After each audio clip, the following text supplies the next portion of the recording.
Three. Yeah, two. Yeah.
We will be starting shortly in 5 minutes. I believe we are just waiting on the arrival of two of our panelists.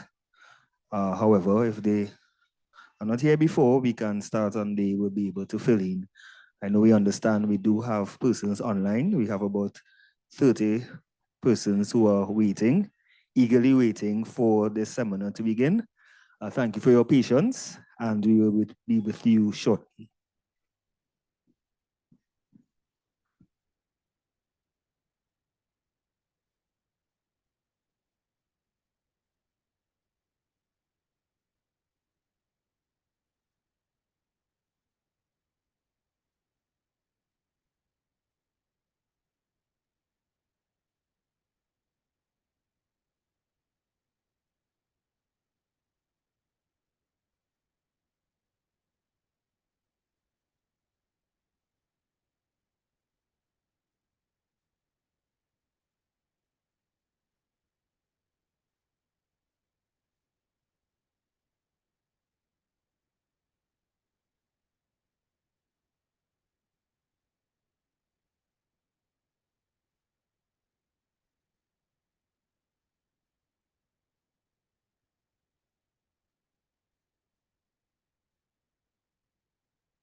Ladies and gentlemen, esteemed panelists, honorable board members, and valued attendees, both present and joining us virtually, welcome to our hybrid legal advisory seminar. It is a great honor I have today to do the inaugural of this seminar. It is a pioneering event aimed at addressing pivotal issues in estate planning, family security, and various other critical domains. Today, we have the privilege with us an array of distinguished experts, Ms. Debbie Girawan, Mr. Javé Foster, Ms. Danielle Duke, Mr. Alan Anderson. These experts would share insights and enlighten us on various areas in the different legal areas. We also have today our esteemed host, Mr. Rondell Donovan, and the dedicated members of the board and the education committee who have been integral in setting up this seminar. This seminar is a testament to our commitment to legal education and advocacy through a diverse range of topics we will explore today, from letters of administration, power of attorney, protocols, real estate transactions. We aim to enhance our understanding and empower our community with valuable legal knowledge. I would like to extend gratitude to everyone participating in this event today. Your involvement, whether in person or online, is crucial to the success of this seminar. Your presence signifies a shared dedication to expanding our legal knowledge and fostering a community of empowered individuals. As we embark on this enlightening journey today, let us embrace the opportunity to learn, network, and collaborate. Our goal is to emerge from this seminar not only more knowledgeable about about the different areas that we will be discussing today, but also to leave this seminar in a position where we are comfortable and focused and driven. Once again, thank you for attending, and I'll hand it over to the host.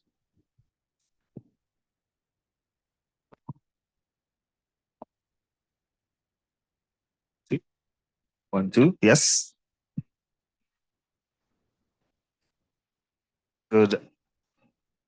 Good afternoon, everyone. Good afternoon, those in this conference room, as well as those who are viewing online. I'm told that there are 30 plus persons who are participating online. So welcome to this inaugural legal advisory seminar hosted by the PSCU Credit Union. As Mr. London stated, my name is Rhonda Donowa. I am an attorney at law. I am also the host of the TV program Strictly Legal on WESN Content Capital. And it is my privilege and my honor to be here to moderate this discussion today with my esteemed colleagues on both sides. And I am certain that today's seminar will be one of enlightenment. It will be one, of course, for you to understand the various areas of law that affects you as a person, that affects your family. And also you will be able to pose your questions to the panel after the discussions or throughout the discussions. So a bit of housekeeping for those online. If you do have a question, of course, you just raise your virtual hand and the moderator who is focusing on the online audience will engage you for you to ask your question. Of course, questions will be posed to the panelists by myself.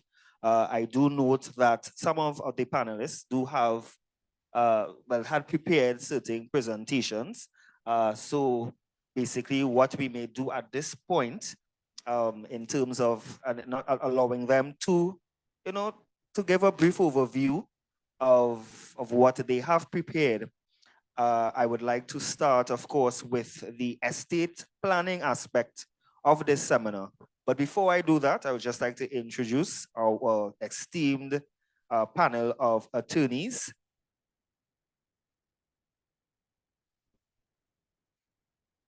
Just 1 second. To my far left, her name is Miss D.L. Duke.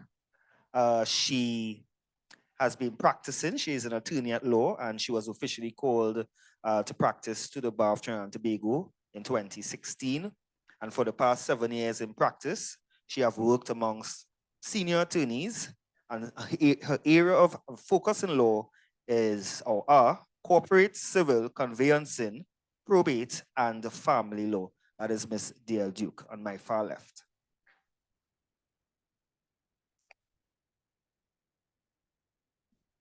Then we have Mr. Alan Anderson. He's an attorney at law with qualifications. He would have read for the legal practice course. He does have a master's degree in business administration and a Bachelor of Science in accounting. He has gained more than 30 years combined experience in business and teaching. He has a knowledge in civil and criminal law, as well as business management, project management, treasury and foreign exchange management, mortgage lending for residential housing, general insurance business, prevention and detection of business fraud, venture capital, and advanced credit technique. Of course, Mr. Anderson provides us with numerous years experience, and he hails from St. James, Port of Spain. I believe that's where his office is located. Mr. Anderson. And then to my right, we have Ms. Debbie Juran. She's a seasoned attorney at law with more than 10 years of experience. She's dedicated to offering all of her clients legal advice and representation. She is driven by commitment to justice, fairness, and integrity in the legal proceedings.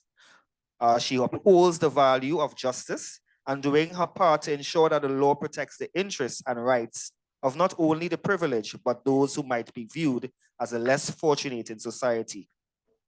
As an attorney, her goal has always been to provide her clients with solid legal advice, tenacious advocacy, and comfort when facing legal difficulties. Ms. Jurawan.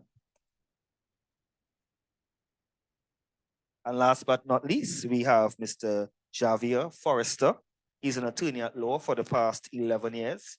He was born in Santa Cruz. He was admitted to the Bar of Trinidad and Tobago in 2012. And some of his experience include working at the Ministry of the Attorney General for approximately 4 years. He was also a legal officer at the Legal Aid and Advisory Authority for approximately 7 years. And he appeared before District Magistrates Court, Civil High Court, Court of Appeal, Industrial Court, Children's Court, and Family Court. And he has conducted civil matters, criminal matters, and family matters. Of course, his hobbies are occasional football sweat. I won't ask him what team he supports. And he loves going to the beach, Mr. Forrester. So we do have attorneys of course, a wide range of experience. And before we get into the question and answer segment, where we would allow the panel to pose, to answer the questions which are posed, and myself to ask whatever questions that may be relevant to this discussion, I would like to hand over to Ms. Jurawan to discuss estate planning. And estate planning means, of course, starting from providing for your wills, as well as ensuring that your family is taken care of prior to death. And then we will go into, at one point, letters of administration, probate, etc. So, Ms. Jurawan. Yes, you can. Yes. Okay, so why do we plan why plan your estate? Planning helps you to be satisfied that when that occurs, you know what your loved ones are taken care of. Your desires are carried out. What you own is passed on in the way that you want it to be. You're not just leaving it to any fancy or whim. It avoids ambiguity or confusion as to who gets what. You don't want people fighting over what you've left. There might be people who you don't like, who you see there, and they get to know like they loved you dearly. So it's always good to put your house in order early o'clock. If you don't make a will, persons can get part of your estate you may not wish. If you don't, the law of the land will decide for you whether you like it or not.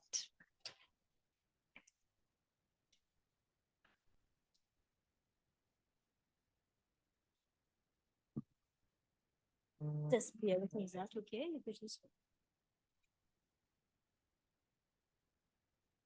Okay. Sorry. What is a will? To many of us, it's a document that we leave for our beneficiaries to inherit what we possess. The legal definition is what I will explain right now and read to you. A will is a statement made by a person called a testator or testatrix. The testator is the male, testatrix the female. It states the wishes or intentions with respect to the disposition of property, estate, and other matters after death occurs. A will state who is the person in charge of the will. They are normally called the executor, male, executrix, female. This must be someone the testator or testatrix trusts. A will must be very specific and it cannot be verbalized, it must be in writing. The testator and the testatrix must have the capacity to do so, and as such, must be over the age of 18, of sound mind, and they must not, when you're making a will, you must not be forced. You must not be coerced or put under undue influence. It must be something that you do willingly. The will must be signed by the testator, the testatrix, and if you cannot write, you'll use a thumbprint, and it must be witnessed by 2 other persons who are not beneficiaries.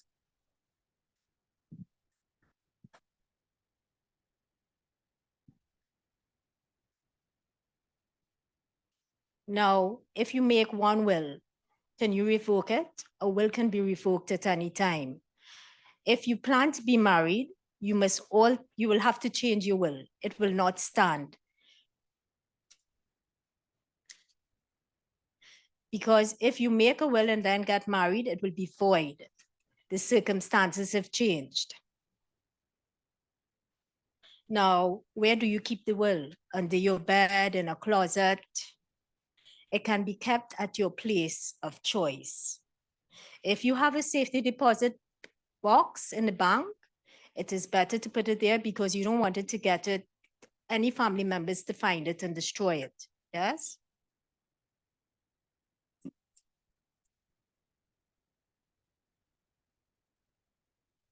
Now, what is the role of the executor or executrix? This person must be willing to carry out the wishes of the testator or testatrix. They're also responsible for carrying out the grants of probate at the probate registry. When you die and you have left your estate and you've left someone in charge, they will need to fulfill this process, and this application has to be made at the probate section of the court, at the High Court.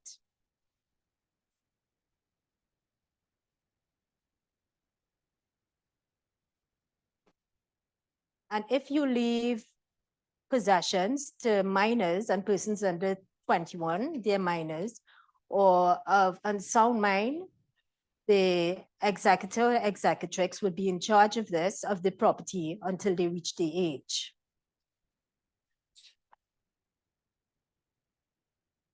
And if for some reason the executor or executrix wishes no longer to be involved, they must renounce this position at the probate registry.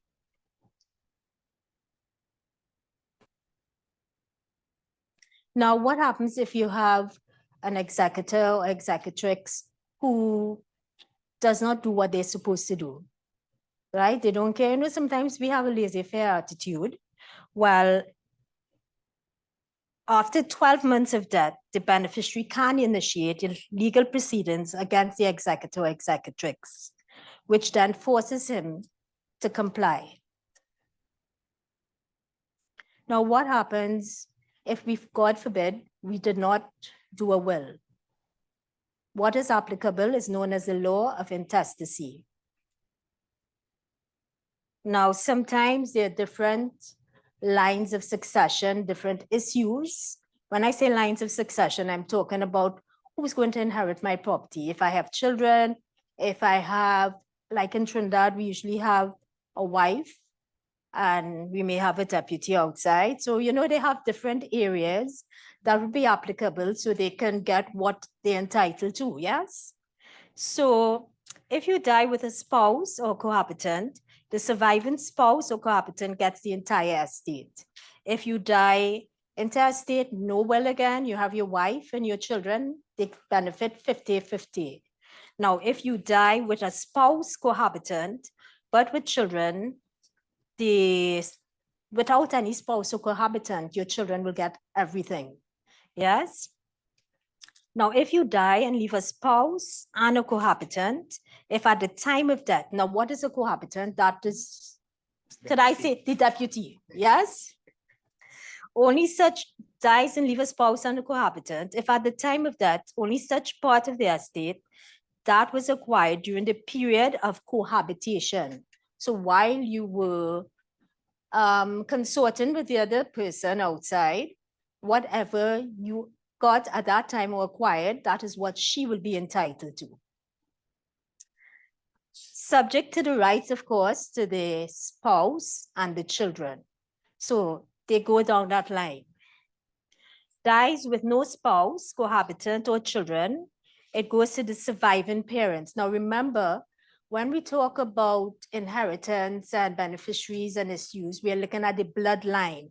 So it will go according to succession rights as to your bloodline. So if you have parents are not alive, the deceased surviving brothers or sisters can apply for the estate.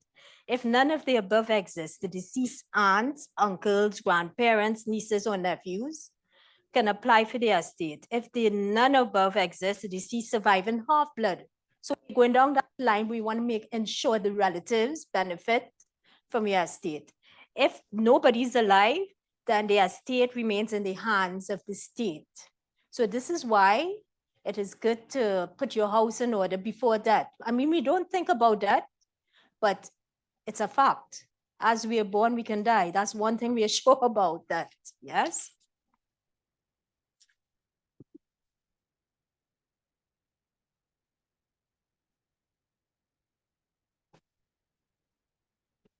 Okay. Applying for letters of administration. Just excuse my phone, I forgot and it's just ringing. So far we are clear in terms of the requirements to make a will, right? Upon death, what happens, right? Of course, you will have the opportunity to ask your questions. I will allow Ms. Jirawan to wind up as she continues. Oh, so we die. What happens? What is the document that will be very important? The death certificate, of course, when you're going to make your applications for letters of administration or probate. The surviving spouse, the children, can apply for the deceased estate in letters of administration where there's no will, right? So we use that document. If the surviving cohabitant is applying for letters of administration, he shall do so within 28 days. There's a notification, that's for when you're living with someone, a notification of interest that must be filled out, and you take it to the High Court. Yes, it must go to the High Court. You file it with the Registrar of the Hall of Justice.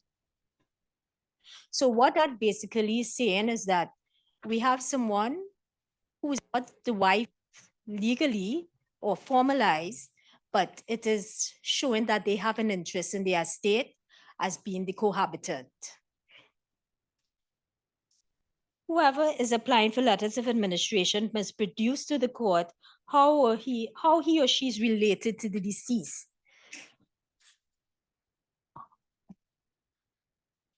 Now, if the estate is very small, let's say it's 4,800, which is the stipulated amount by the Act, you can apply for yourself, the survivors. There's no need for an attorney.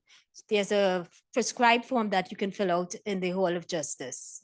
Yeah, so usually, well, the introduction was made, but I work at Legal Aid. So a lot of our clients will come in and they come in for advice. So this is one of the things that we could assist with without them needing legal representation.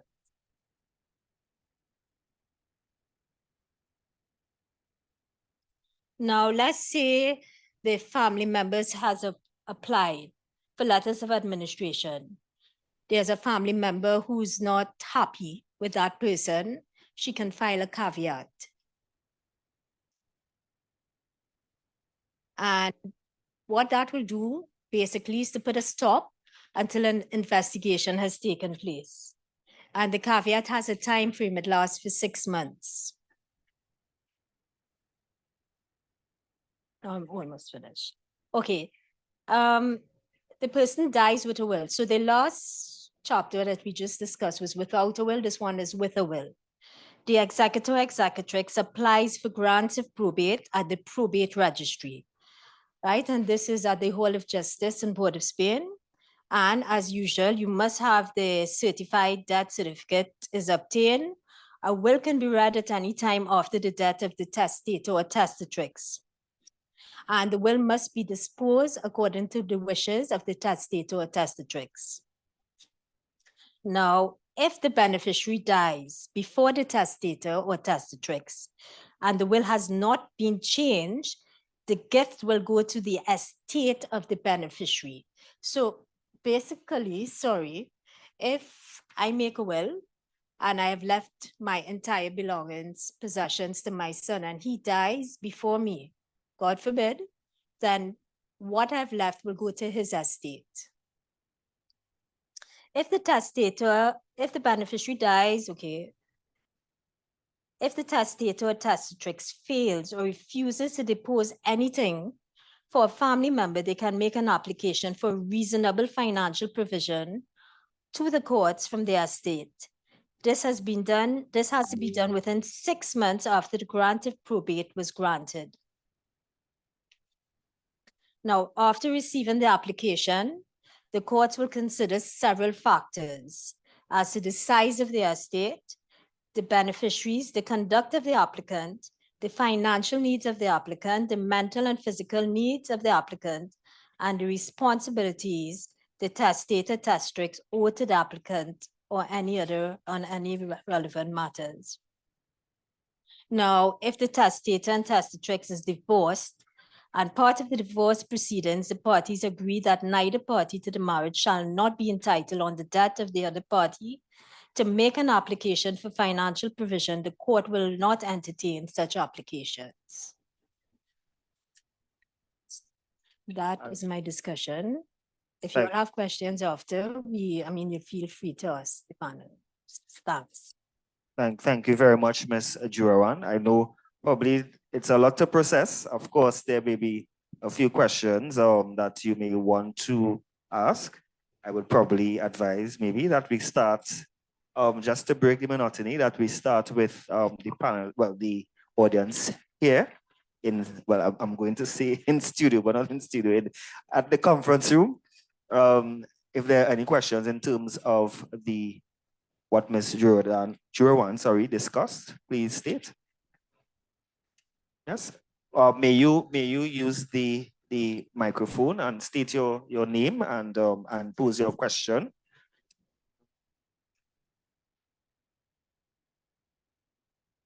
My name is Augustine Chin.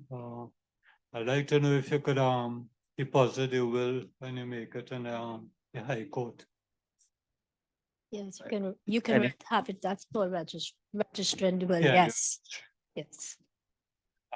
Their fee and so on, and to do that, or what is the process? The document there. Good.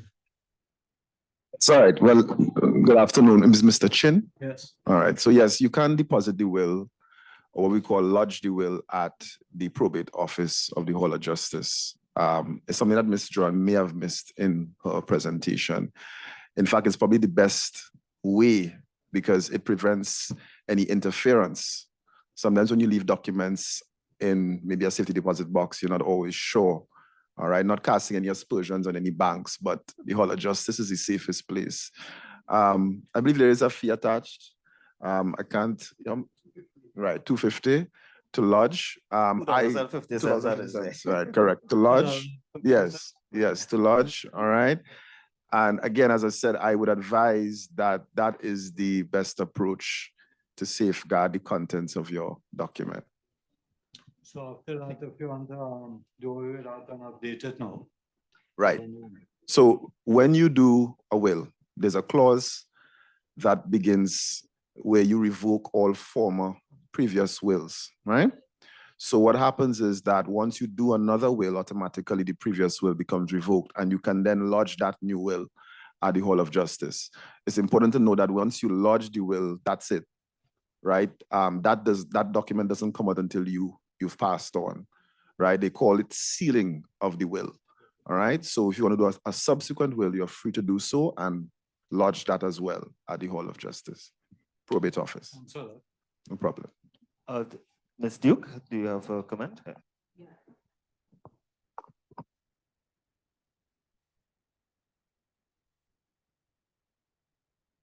Just 1 second, so the microphone can.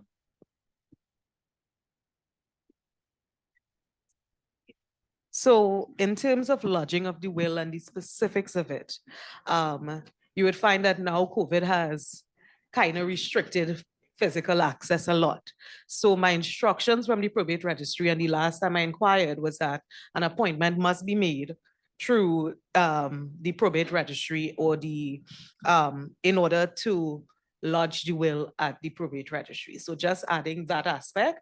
And of course, they would have indicated specifically that you would come with certain documents. Once you inform them via email, hojpb.response@tt.lawcourts.org, they would indicate to you that you have to bring the 2 envelopes, the document, the $2.50 stamp, and or $3 cash, valid form of ID, and all the other documents. They will inform you of the specifics, and you will come on the day of the appointed time, and you would be able to lodge your will then. But of course, it's one of the more challenging approach with persons who tend to do wills, tend to be a lot, they don't want to go through the process of going to the probate registry and all these things. So it could be a bit stressful for those. So the alternative options, as mentioned by Ms. Jurowan, is also an option as well. Thank you. Sure, Mr. Mr. Anderson. There are two persons that seek and lodge the will for testator or an agent. So when you fill out the form, you have to indicate whether you are the testator or the agent. And that very much will guide the types of forms that you need to complete the application. But may I just indicate further that one of the issues you will encounter in preparing one of the issues that you have to consider very early in the preparation of a will is where you have a husband and wife and there is significant properties involved, not necessarily owned by both parties. It could create some challenges as to whether you need to insure one attorney, whether you need to insure 2 attorneys, because sometimes there may be children born out of another union, and therefore the interests of the spouses are not necessarily the same. And once you accept the appointment of one attorney, that attorney will treat every communication coming to him from either spouse as not privileged, meaning that we share it with the other spouse, but it's privileged against everybody else. So you need to decide that very early, and the attorney need to be very honest upfront too. If the attorney perceive there's likely to be a conflict of interest, it's important that you bring that to the attention of the parties, the spouse, husband and wife, and let them know that there may be a potential conflict and he may not be able to act if indeed that conflict manifests in a significant way and he's unable to manage it. So while he may accept the brief initially, depending on what is said to him later on, we are all triangles. One spouse come and say, I have 2 children outside of the union, and I would like to make certain arrangement. The other spouse may not be aware of that fact. He may now be faced with a very ethical question, whether he sit on that and keep that quiet, or whether he should reveal that to the other party. If he's to act properly, he ought to disclose it to the other party, because the fact that he has accepted the brief, it meant that he can manage a conflict, whatever that is. And once that is not manageable, he needs to get out by asking to be released. But my advice is, husband and wife, discuss very early what exactly you have and who you would like to give it to. And maybe you might discover very early that we may need to get different attorneys to ensure.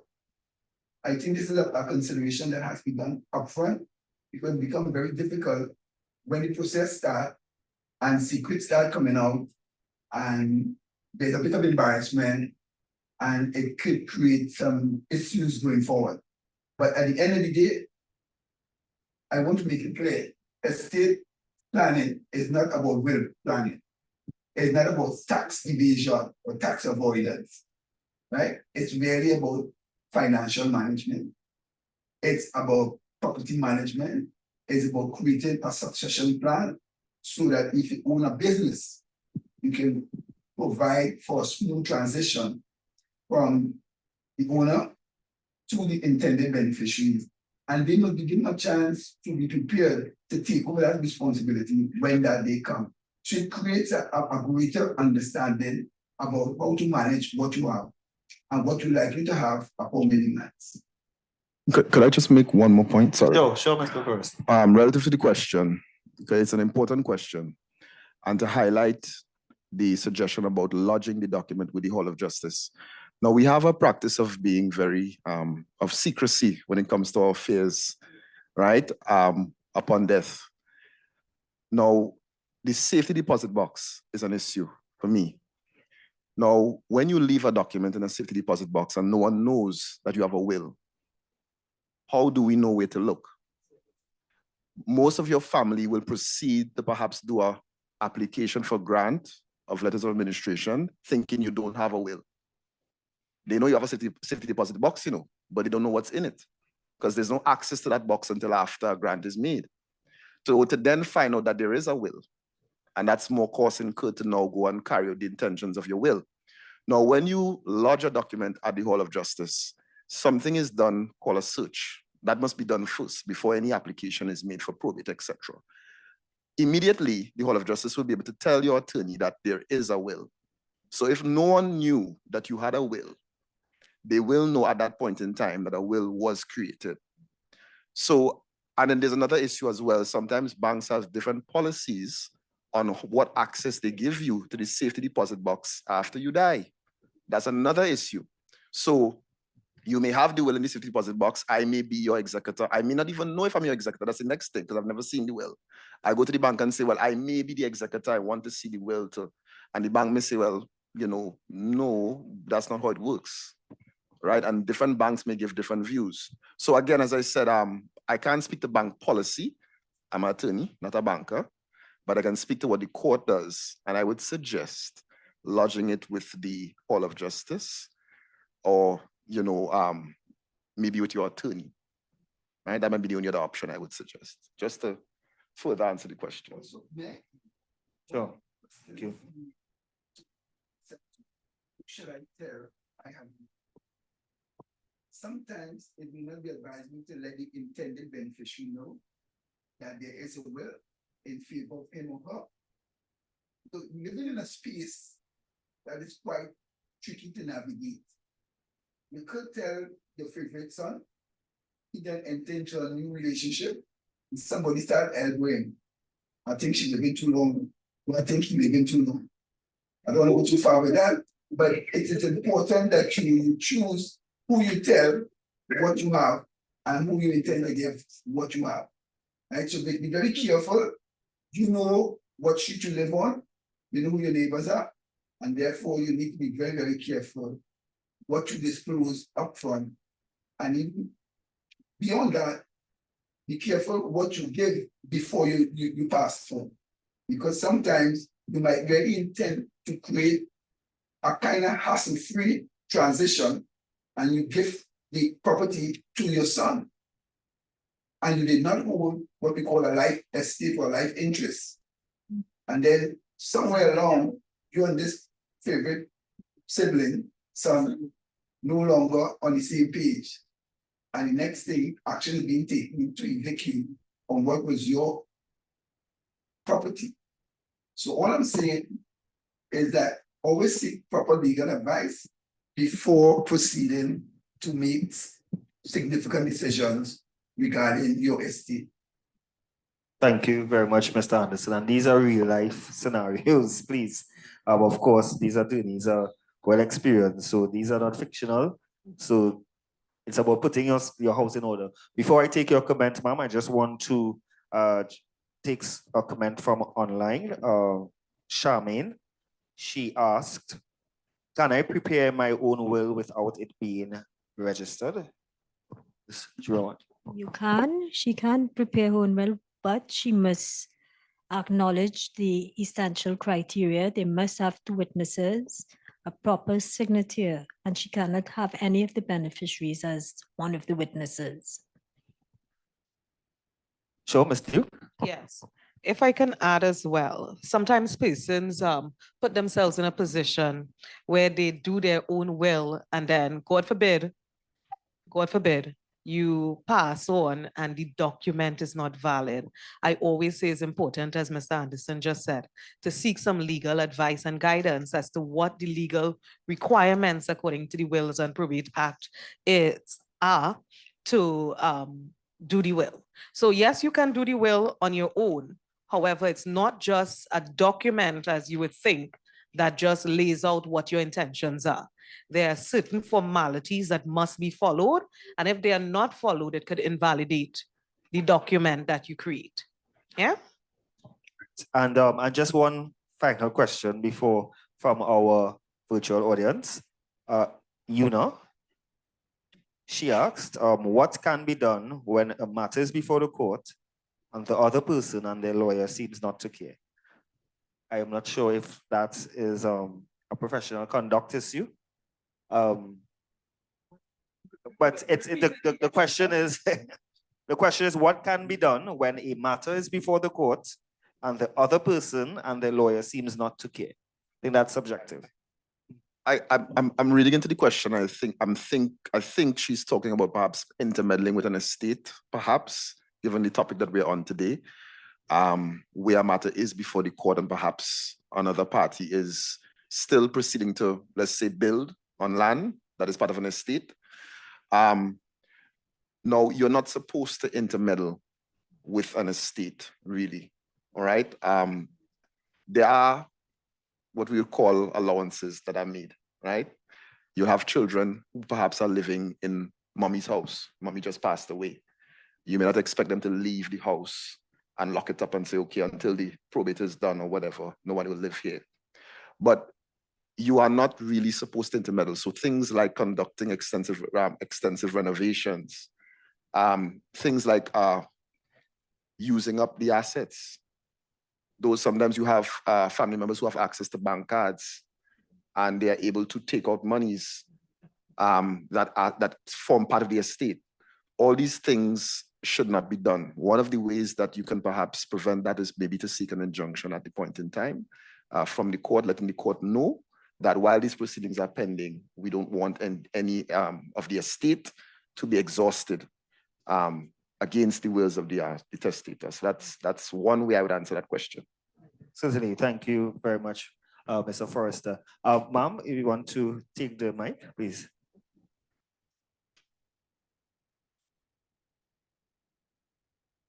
Good afternoon. Pleasant afternoon. It's Carol Joseph.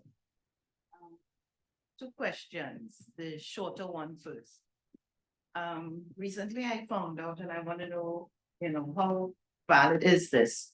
That here in Trinidad, we do not recognize prenuptials. Is that true? Even if there's a prenuptial from a foreign country? No, I think generally there is no law that suggests, but it may give some guidance. I would advise not to put it forward as a document that is persuasive. And let me put it this way. There is no such law in Trinidad, and therefore you should avoid seeking to rely on such a document as being persuasive. Okay, right? So, but if you feel that is all you have to show an intent of what the deceased had in mind, you can put it forward. You don't expect the court to always accept it. Okay. Well, because there might be other issues that might influence the court that may not be true one way or the other. But if that is all you have, maybe. well, actually, that was my understanding.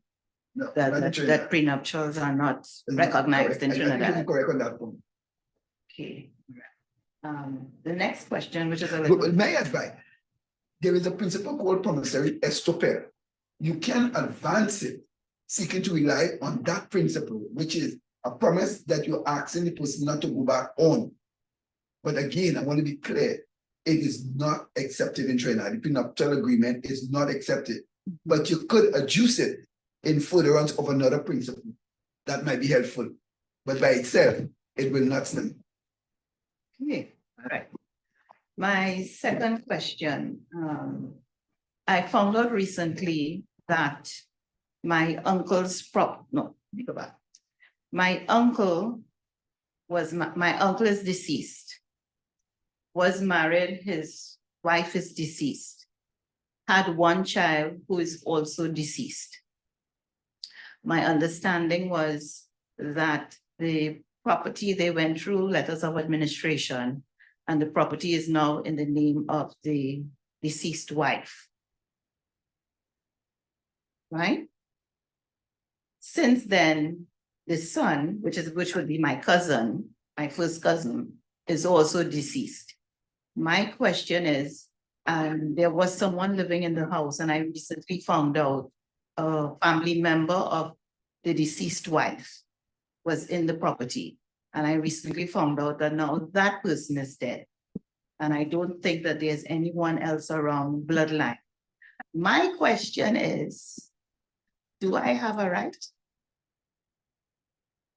Since the letters of administration went into the wife's name, but from what I understand, there's no one else on her side actually that's still around. So in all the bloodlines, it will. Ms. Duke, I mean, I have a perspective, but I will allow the Yes. panelists. Yes. Yes.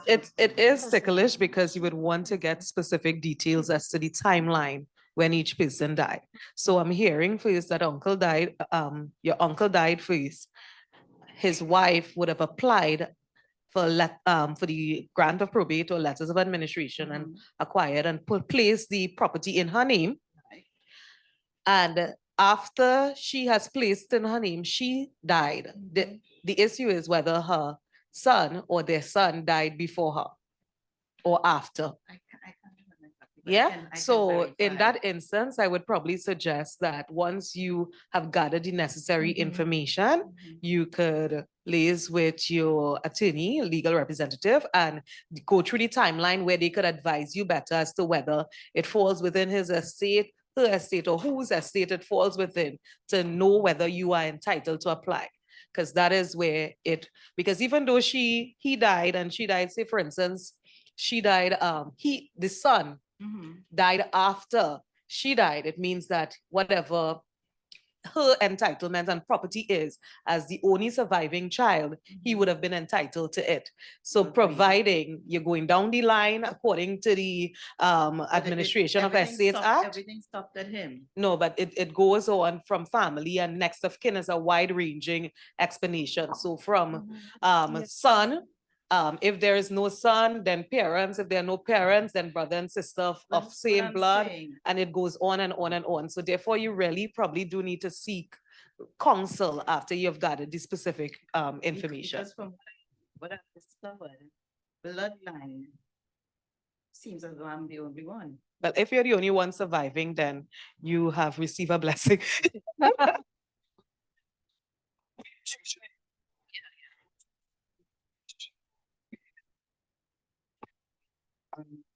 Make the application, if they get picked in interest, you like is called. But you shouldn't sit down and hope somebody call you and say, well, you're the last one. If you believe you're the last one, by all means, make the application. Yeah. And in addition, Just one before we continue, I forgot to mention earlier with the housekeeping. Just a disclaimer is that whatever that we are stating here is not constituted as legal advice, but of course it's general information.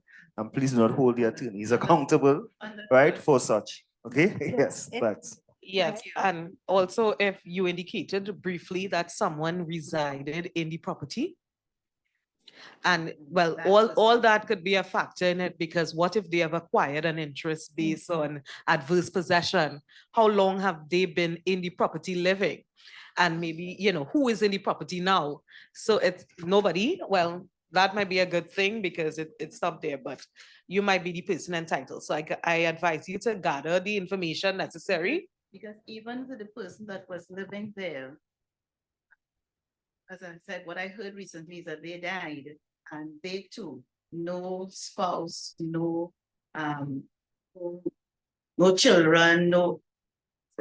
Well, I guess just to wrap up this part, because I know we have a few more questions, Ms. Jura. Did you do any investigations, check the probate section, check legal affairs? Well, you have to do your due diligence before, because you might go and search, you have to do some searches at legal affairs. See the deed, whose name it's in. So then you can have an idea, because you did a search. Okay, so then do your due diligence before. Yeah, no, because it takes a lot of groundwork. It does, and a lot of searches and applications. And maybe what may happen is that you may make an application as advertised, and next thing you see challenges. Next thing you see persons just decided to show up.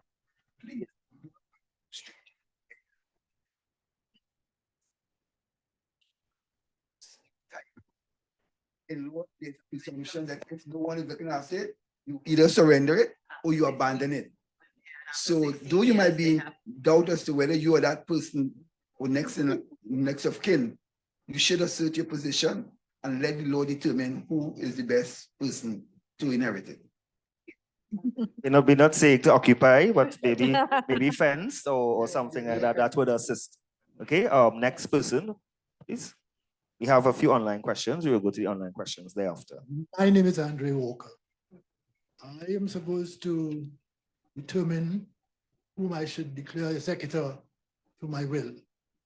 Is it, what is the law regarding using the beneficiary as an executor? Okay. Beneficiaries. All right. So basically, the simple answer to that is that a beneficiary can be an executor to a will.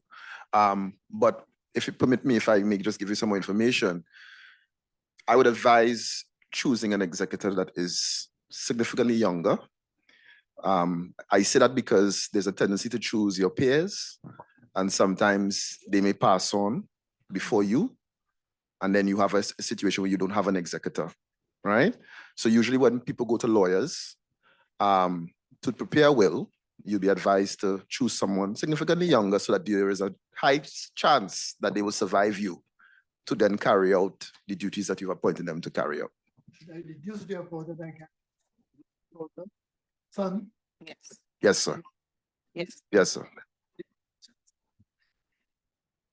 Stop fine, and that they will carry out your wishes. In other words, this is your opportunity to speak from the grave. Whoever you choose, you're choosing that person because you believe that person will carry out your instructions, though it's written, and will not do anything to violate you. So that's a person you really want to consider as trustworthy, whether it's beneficiary or not. But Right. beneficiary is not a problem. That person is eligible or qualified. And this raises the other question.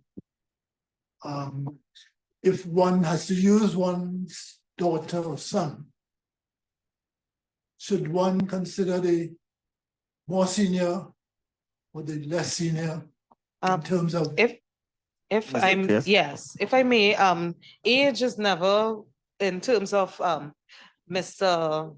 Forrester is correct, in terms of you want to choose somebody younger than yourself. However, in terms of selecting son or daughter, senior and junior it doesn't really matter.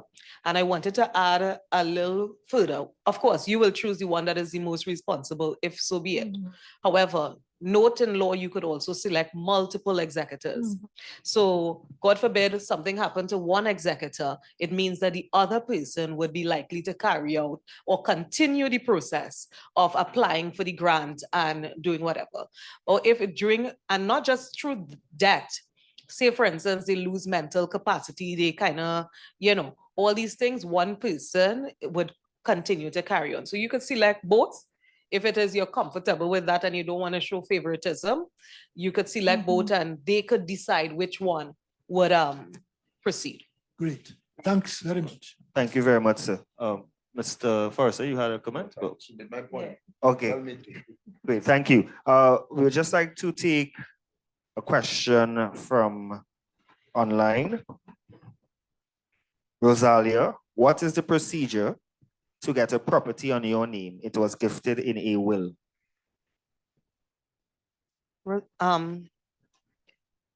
Rosalia, I would say that the first thing, if it's in a will, you need to determine who is the executor, because the executor would be entitled to apply for grant of probate. So once the executor have applied for grant of probate, have acquired the grant of probate, then they are entitled to do the transfer in accordance with the will. So that's the process. All right. I'm looking at the way how this question is phrased. I'm getting the sense that maybe the grant was made, and they're trying to go to this step of actually getting the property into their name, perhaps. But Ms. Deal is correct.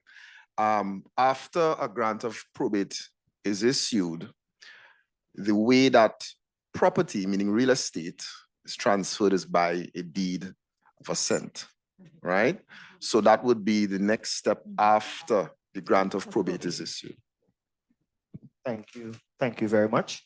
Elvis is asking, if in settlement proceedings where real property is involved, this is a long-winded question, but I will see the panelists are viewing.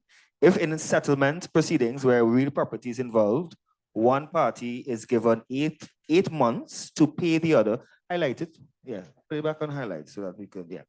One party is given 8 months to pay the other party in a 55-45 share split, and the party requests a further 8 months to pay. The court takes a further 8 months before hearing the matter, and then at the hearing gives a further 8 months from the date of the hearing, that is 20 months in all. Is there any recourse for the aggrieved party? This is a result of divorce proceedings. You can't aggrieve the the court, but I think the person is trying to be like where time is given is because it is reasonable. Because at the end of the day, you want the matter to be resolved. And sometimes the party may need a little more time to put the house in order, or for many other reasons. But to make a point about recourse because there's some delay, I think in law, I don't think you will succeed in kind of matter before the court on that point. I think as well, the ship kind of sailed there because you're there sitting back saying, well, the court gave all this time and then more time. If an application is made for time, at that point, you can suggest that you disagree and you want to contest that application. Perhaps you may want to say that enough time has been spent in this matter, and and then remember you're before a judge or a master, someone trained to administer justice. And as was rightfully said, the court may have considered that the time is reasonable. So if after waiting all that time, you have not raised an objection, you kind of miss the opportunity to do so, in my opinion. thank you very much. We will just take one more question before we move forward to the other area of law. Is a lawyer from Dolores, is a lawyer required to apply for probate of a will? What documents are required? That's one question. And then what documents are required for submission to the High Court? Okay, well, I'll take it. A lawyer is required by law to apply for a grant of probate. The documents required, of course, is the death certificate of the person. If you're married and you're applying, the marriage certificate if necessary, the birth certificate if necessary, if you are the children applying. And of course, the attorney will ask for all the other evidence relating to the property that you have. So for instance, bank accounts, information, and all these things, that will be necessary for the inventory. Deeds, if there's a deed available, you would need the deed information for the inventory and all these things. So those are the legal documents that are required. But as you go to your attorney to complete the process and the procedure, they will guide you as to what additional documents you might need based on your specific circumstance. Also, it's important to recognize that sometimes you might be related to the deceased, but your birth record does not prove that or support that. It might just have child, or it may not have his name, his or her name on the birth certificate. So sometimes you may have to go to the court and get an order, or you may need to do a paternity test to prove that you're indeed related to the deceased. But those are matters that you should deal with very early, because saying that is my father and his name is not on your birth certificate does not really carry much weight in the court. So even though you know him to be father, if your mother wrong, she can probably make she can give an affidavit in support. But assuming she's not wrong, then you will have to take certain steps to prove that indeed the deceased is your father. And it oftentimes have been satisfied that court order or paternity test. It's very good that she asked if you need a lawyer. A lawyer is very important in this process. People try to cut out attorney fees, but you're not going to get around that in this process. Something as simple as getting proper information about the estate to do the inventory. A bank may not respond to you. In fact, they probably will not respond to you. An attorney's letter would enable you to get information about the estate that you have to put into the application, because there is an inventory that is done in these applications. So I would highly suggest that, yes, you need to consult a lawyer whenever you're thinking about applying for grant of probate, even letters of administration. Just to put a little plug for legal aid, one of the things that we do for people, once you qualify, of course, we do letters getting estate information from companies, credit unions, for example, banks, unit trusts, even though there's a little issue with unit trusts. But the point is that we get that information, and you would need that. If you go on your own, you may be denied the information. So it's really critical to have a lawyer from the beginning if you want to save time and cost. Yeah. And Can if I- we, oh, sorry. just 1 second, can we discuss as we are on it, in terms of the small estates, right? Whether one can apply, whether one needs an attorney to apply for small estates, and what is the value of a small estate? Well, if the value is 4,800, you can do that application for yourself at the High Court. Anything beyond that, you would require an attorney. Because remember, when the deceased has passed, nobody has good title to anything. So that's one of the reasons the banks are not willing to relinquish any information. So the attorney essentially is very, very important to conduct the searches and everything. Correct. Yeah. Ms. Duke? Yes, not on small estates, but as Mr. Anderson spoke of the court order, and Ms. Joanne spoke earlier as to the cohabitant. Note that if you are cohabitant and you have, you're not married, or I think she explained it, a cohabitant is a partner that you have and you aren't married and you have been together for at least 5 years. Understand that the process requires that you apply to the court and get a court order declaring you the cohabitant. So in such an instance, when applying for the probate, letters of administration and so on, and you have to show that you are the cohabitant, you will need an order of the court. So it's not just you're going in and saying, I am the cohabitant. It doesn't work like that. You have to have a court order that deems you the cohabitant. So that will be one of the documents that are important if it's your situation. Thank you very much. If there are no other questions, Mr. Chin, sure, we'll take your question.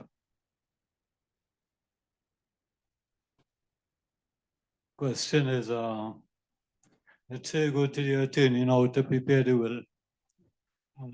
How do they arrive at the cost? Is it the value of the property or whatever? How do they come across to give you a cost, prepare the will and that type of thing? Well, we are not in private practice, so I guess we're going to let our colleagues who are in private practice, they'll be better able to address that question. Don't legally provide that service? No, we don't. Provide that vehicle. But yes, Ms. Duke? Well, I was gonna make way for Mr. Anderson, who is a lot more senior than me, I assume. But generally, it's based on the value of the property is a consideration, and also the length of time. So somebody that comes with one beneficiary and one little asset and property or something, and you just want to leave it to this one particular beneficiary, might be charged less than somebody who says, okay, so I have 10 beneficiaries and I have property ranging from, it's a longer process, a longer document, and then there might be some specifics in terms of advice. So generally the pricing is based on your particular circumstance and how long, how complex and everything in an attorney taking the matter. I'm not sure. But one things, if you shop around, you will find a price. But it will be foolhardy of me to suggest a price here, because each lawyer bring to the table a different bag of experiences and knowledge, and therefore they will want to charge you for that. But for the most part, it is very inexpensive. 2005 might be, very reasonable. But don't take that to mean that is the benchmark and you can enforce that wherever it is, right? Each lawyer will give you his or her price, and you have to respect it because the professional who is asking for it. That's as much as I want to add. Yeah, to that. and it also takes a lot of, and like we stated earlier, it's not just a document that you just put something on paper. It takes a lot of determining specifics based on your circumstance. What is appropriate, whether this person could witness the will, for instance, you have a beneficiary, you brought the beneficiary along with you to witness the will. An attorney would know that that invalidates the gift that you give to them.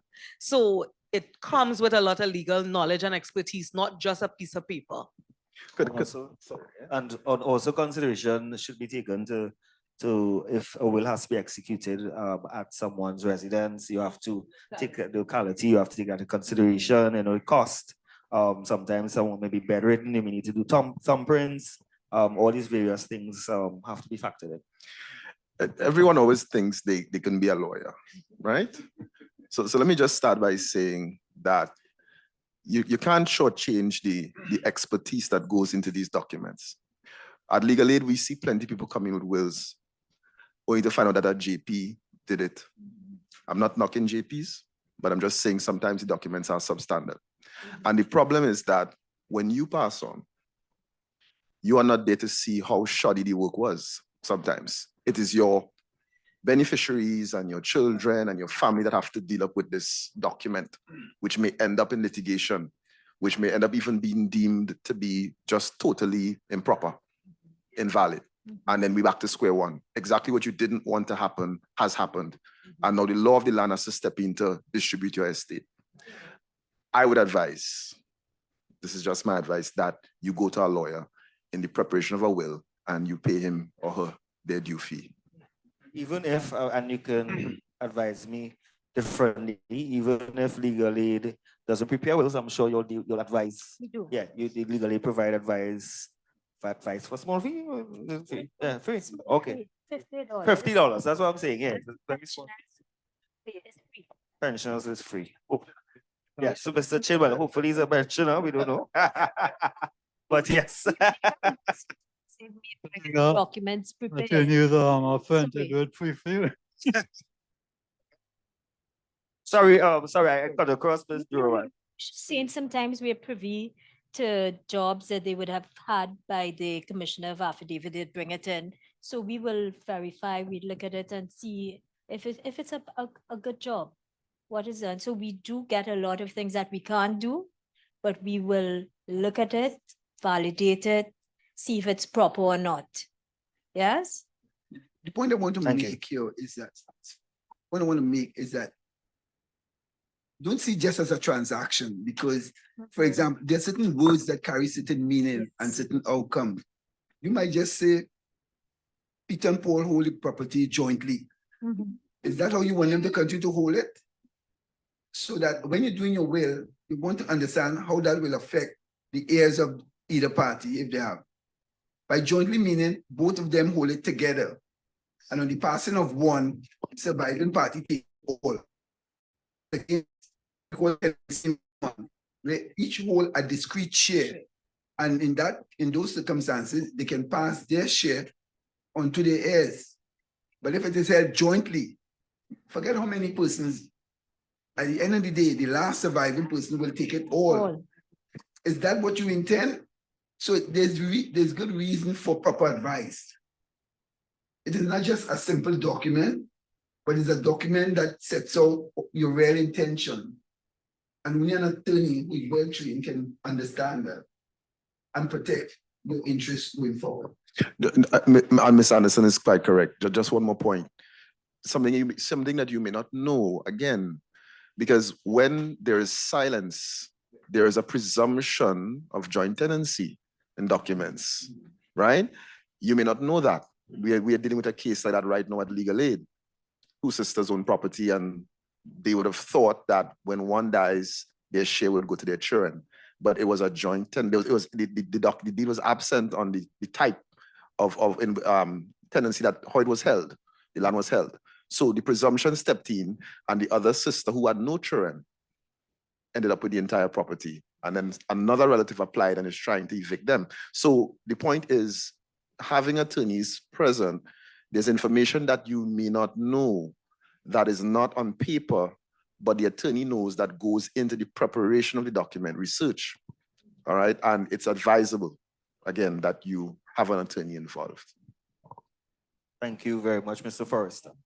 Now, of course, we would have gotten a crash course on estate planning, just the basic requirements of creating a will, what happens after you die, etc. And it's always advised to seek independent legal advice, right, from your attorney of choice or from the legal aid and advisory authority, plugging in that there for further guidance. Now, we would have dealt with wills and estate upon death. Now let's deal with what happens if you are living and you want someone to handle your affairs on your behalf. That is called a document, which is an instrument of a power of attorney. One of my colleagues will go further in terms of what is a power of attorney and requirements for a power of attorney. Mr. Anderson. Power of attorney is really an instruction or an authority you're giving someone to do something that you can do, but may not be available or willing to do it at this point.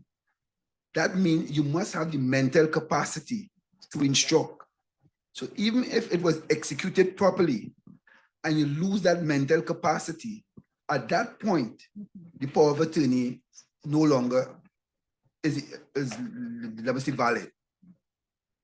The other point is you need to determine whether the power of attorney is going to be general or specific.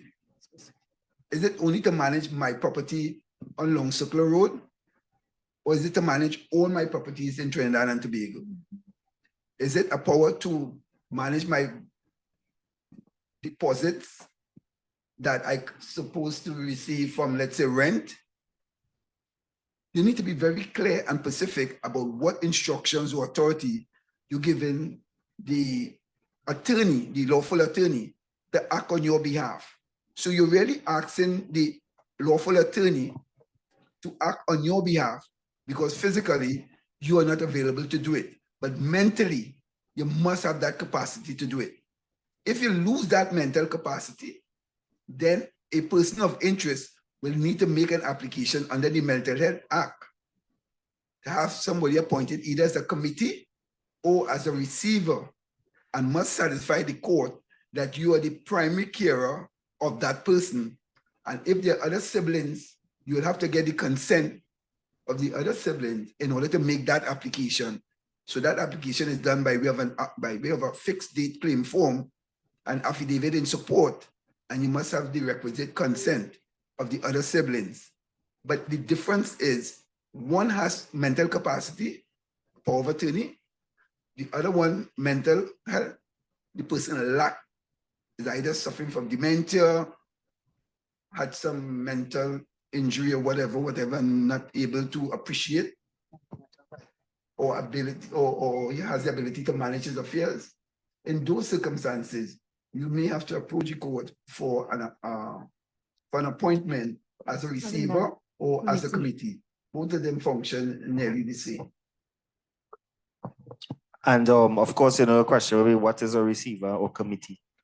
Well, as I said, the receiver or the committee is that person or group of persons who are now charged in law to manage all of your affairs to the extent that they have informed the court about what you're entitled to and what you have. And you have to report to the court every 12 months about what funds were received and what monies were spent. In all of these circumstances, the funds and monies and properties are not yours. You're really a trustee, ensuring that the person receive the best care and treatment that the funds will afford them. But you cannot deal with it as if it is your personal gains then. You can't be flying off to New York to say, well, you're going to see what medication available to bring back to Trinidad. You have to act reasonably in all of these circumstances, and you must inform the court about your stewardship for the last 12 months. It's a very serious application because if found wanting, you could be charged for breach of trust, right? So don't take it as, well, you know what you're doing, I'm going to take that and I can fix myself. No, it's a very serious application and family members should pay attention to who is seeking to exercise those rights. Certainly. Just before we go further, of course, the online audience, you want them to feel included. And one had a question for a specific length of time, and I'd just like to just go back to this question, if I may. Right, that is Janeline Bailey. She asked, "Good afternoon. Deceased is not married, no cohabitation, and no children. If no will, is it compulsory to do letters of administration, or can surviving siblings discuss and decide how to share property, that is house and car?" That's a Yes, no. it is compulsory to do letters of administration. yeah. Because no. if you have a house and car, how are you going to pass the good title? Say later on you all want to sell the car, whose name is it going to be in? It's still going to be in the deceased name. Same thing for the house. So yes, it is a brilliant idea. It's mandatory, I would say, to do letters of administration. Yes. It's not just about No, not at And, all. and in addition to that, based on how she lays it out, Yes. who has the house, who has the car, that doesn't very seem like equitable distribution. The law indicated that it must be shared equally if there are no parents, of course, for that person. No parents surviving, because then the parents would be the one entitled to benefit according to the law. But then if no parents are surviving and then it's just the siblings that has to distribute it, how is it fair that one person gets the house and the other person gets the car? I think that each party would want what is absolutely fair and what is right. So the best thing to do and a legal thing to do is to apply for the letters of administration, which will determine who is entitled to benefit and how. On debt, the estate goes to the attorney general. The only way you can access it is if you satisfy the court that you are entitled to the estate. And that's why I call either. So let's assume you have one lot, one grave lot in whatever cemetery, and it's in the deceased name. You have to satisfy the court that you're entitled to that. Because one, it's expensive, two, it's very difficult to get now. But as I indicate to you, in law, it goes to the attorney general and sits there until you can satisfy the court that you are the person entitled to that estate, whether by letters of administration or grant of probate. But you cannot just stay silent and say, well, we divided up and nobody seems to be calling, so let's go down the road like that. In law, the title will not pass to the persons who are now exercising maybe rights of occupation, but they will not be able to pass that on to their heirs. And Randall, if I may, as we are on wills, before we move back to power of attorneys, persons haven't, in the last couple of weeks especially, I've known the importance before, but I've noticed it even more, of the importance of trying to put your estate in order and not trying to evade costs, because to me, that's a cost-cutting measure. And sometimes persons, yeah, it costs. If you don't pay the cost up front, you're gonna end up paying it in the long run, right? So I've had several, and lastly, last week, a client of mine passed, rest in peace. But it was on the very last leg that this person decided to call quickly, please, we need something done, because now you realize that you're not going to survive. She was terminally ill, and you have children now to put things in place. I am urging you all that don't wait until the last moment, and it's not just young people, older persons making will. Young persons need to put things in place as well. And I've heard situations where persons say, I don't have anything to put in place. I have nothing to leave for nobody. But you could still put things in place, because you will and all put things in place for property that you could have acquired after passing. Yeah? So we need to get some legal advice, some legal counsel. I'm glad so many persons would have taken interest in finding out more and learning more, because I've seen it come to my office over and over and over, where persons have not put things in place, and then on the long run, it has caused their family members even more to try to rectify what mistakes or what they have failed to do. Thank you very much, Ms. Duke. And of course, you see, due to COVID, a lot of persons are now taking it seriously, whereby they are creating a will, ensuring that their house is in order. So that's important, yeah, ensuring that your house is in order. So just getting back to the legal requirements in terms of a power of attorney. I know that Ms. Yeah. Duke had the discussion. Yes. At our online audiences, we are dealing with power of attorney issues at the meantime. Of course, if coming down to the end, if there are any other questions with respect to what we discussed before, we can field the questions. But in the meantime, if you have questions relating to a power of attorney, you can type in the text box and we will be happy to answer. Yeah. Mr. Anderson would have gone into a lot of detail as to the specifics of the differences between the power of attorney and the mental health application before the court. In terms of power of attorneys, persons need to understand that this is a document that gives another person the right to act on your behalf. It is revocable. So sometimes we give persons the power and they haven't done what it is we have directed them to do in our absence, whether because we are out of the country or we are unable to move about. For the older folks or persons who are ill, they are unable to move about as often. And the person hasn't acted in accordance with your will, your desire, sorry, then it is revocable. So you can't have them go on and do what they have to do and just think that is it, and do the document already, so be it. You have the right to revoke if necessary. And even in terms of specific, once the action is done, the specific task is complete, you can revoke the document.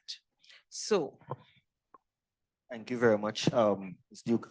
A question, does a power of attorney need to be registered? Legal affairs, yes. The process, is there any duties that are charged in registering a stamp duty? Yes. So the power of attorney is registered. It's a deed. It's done in the form of a deed.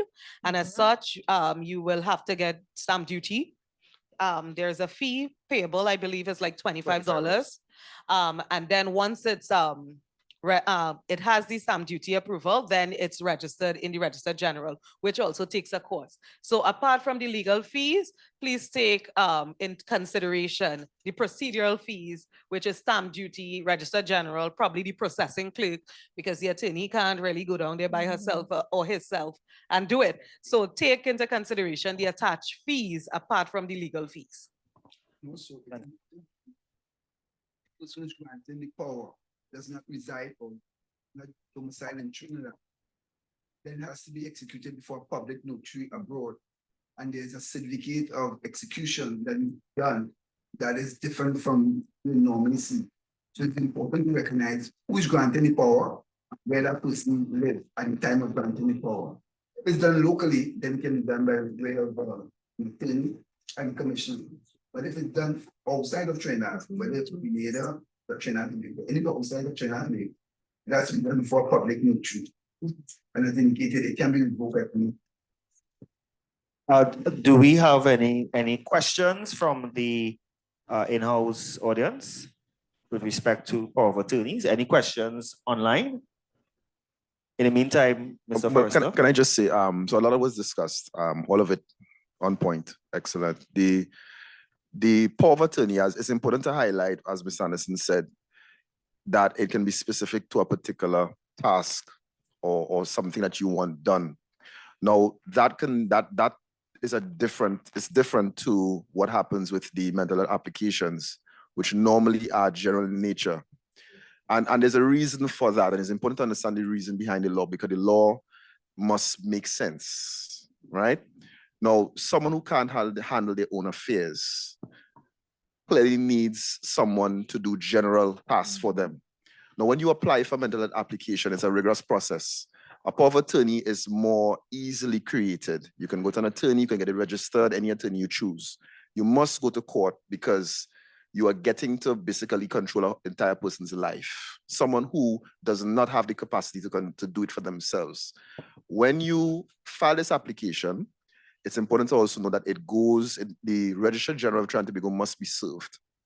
Reason being, an investigation is going to be done by the field investigators at that office to ensure that you who are applying and the circumstances in which this person is going to be cared for, that everything is in order. That is due diligence on part of the government of Trinidad and Tobago. Once that goes in favor of yourself, whomever you might be, then you have more or less one foot in the door towards getting that that order of committee being granted in your favor. There is a Mental Health Act that guides these applications that you can check. You have to fall in the particular category to be able to apply. And as I said, it's more general in nature than the power of attorney. But both deal with conducting the affairs on behalf of someone while they are alive. So if I could just Sure, add, Ms. just Joan. elaborate a little. Basically, with the power of attorney, your mental capacity is not questioned at all. With the mental health committee, it is questionable. In fact, you don't have the mental capacity. So you have to get a psychiatric evaluation, which is very, very important before you do this application. With the power of attorney, you don't need psychiatric evaluation. You have all your mental faculties. So you're able to appoint someone to act on your behalf during your lifetime. Debbie, if I may. Now, there's a practice where people get a power of attorney, usually on behalf of an elderly person who may at the time have had the capacity. And then that person loses the capacity and you still go about using the power of attorney to conduct the affairs of the individual. It is wrong and it's against the law. All right? And usually what the banks have begun doing, and I have to applaud them for that, is after a certain age, frequently they will tell you to bring in the individual. They may ask them some questions just to verify if they really are mentally sound. And the minute that they discover there is some issue, they may then tell you, well, you know, we will not accept that as valid anymore to conduct the person's affairs. So again, it's the same point being made in different ways. Mental capacity must be present, otherwise the power of attorney is ineffective. And you then have to go about getting the order of committee. And just Thank you for that pivotal and point. just to quickly just put this in, if the person has passed, the donor of the power of attorney has passed, you cannot use the power of attorney either. It ceases to have any power. So I've seen persons where somebody die and they still try to run to the bank quickly to see if it is they could get through before the bank discover that the person has passed.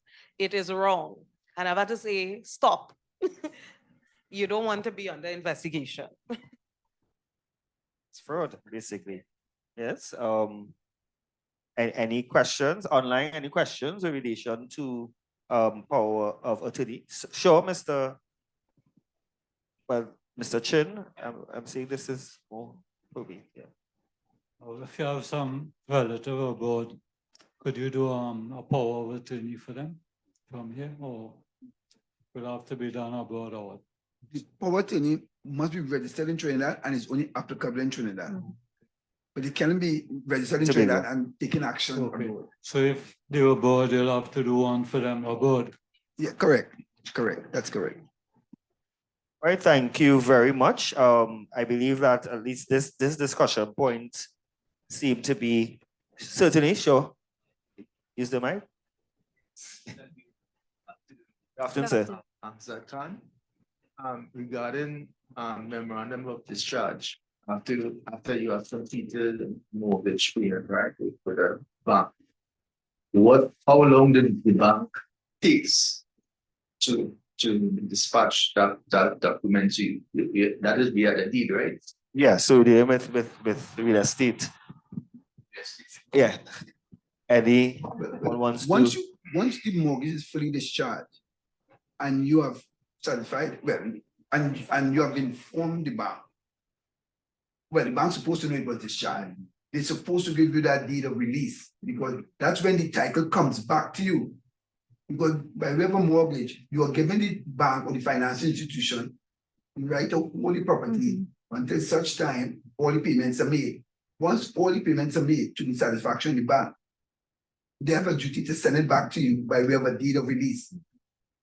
And that too must also be registered in order to maintain the chain of title. Is this by virtue of a certificate of title? Because you mentioned memorandum of discharge.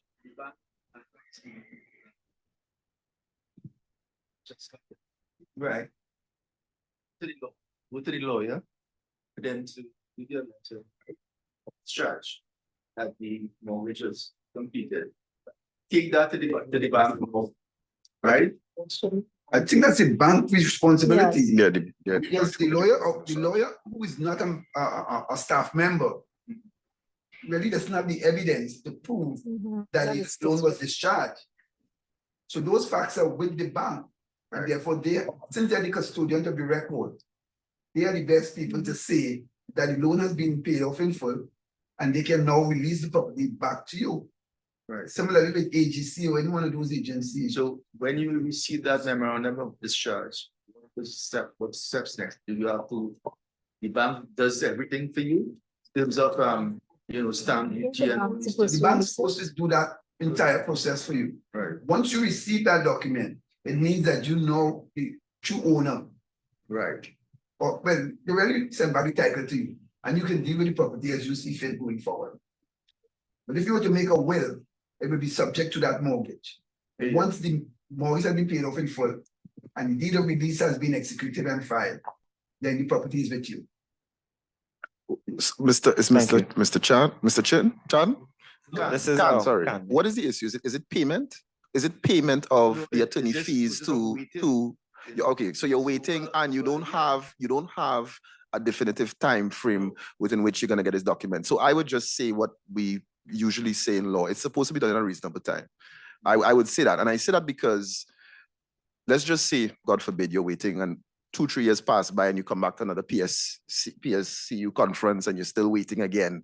I would say that you could consider perhaps that the bank has acted unreasonably in waiting so long. Yes, it was not stipulated in your agreement or anything to say, okay, after you pay off within 30 days, you get, usually they don't stipulate it like that. But I would add as an attorney that it's supposed to be done in a reasonable time. The court steps in for justice, right? And these things have been litigated before, and the courts can indicate that, okay, 2 years is too long for this man to wait for his memorandum of discharge. So I would say, yes, keep waiting, be vigilant, but at a certain point in time, the bank should deliver this document to you. Otherwise, it would be unreasonable, in my opinion, to wait inordinately for the document. Yeah. Right? And Mr. Khan would have indicated that the bank sent him to the attorneys. Right. So therefore, you would have gone to the attorney to pay the fees and they would have completed the document. So therefore, you could make inquiries from them because generally the process after they have it is to register it. And then you should be able to get back a copy within a short space of time. So you could make inquiries from the attorneys, the bank's attorneys, I suppose, that you have gone to determine how long again you could wait for your document. Yeah, you should, because they're the ones that did it and they would know what stage of the process they are or they have reached so far.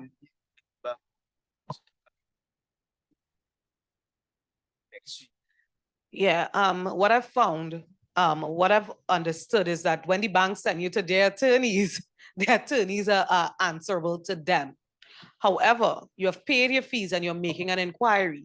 Nothing stops you or prevents you from making an inquiry. You're not going and say, give me the document. Most likely they would complete the document and send it back to the bank, but you want to know what stage they are in the process. Yeah, so you have paid your fees, so you could make the inquiries. Yeah. I'm happy that you mentioned bank and not credit union because I know PSCU is very, very diligent when it comes to releases. Yes. Thank you very much, Mr. Khan. And as we on the topic of property, a marina online, she asked the question: if I am the beneficiary of a property and the deed was previously used as a mortgage, the loan I was told is fully repaid, but a deed of release was never obtained from the financial institution. What happens to the beneficiary? Basically, it's almost the same. Yeah. Once you make inquiries from. Can you just pull up this so the attorneys can see? Yeah. So if you are the beneficiary and the loan has been repaid, providing that there is either a will, I assume a will. If there's a deed of probate, a grant of probate. If there's a grant of probate, then the executor would make the inquiries from the bank as to the releases, because they will eventually have to do the deed of assent in order to transfer the property over to you.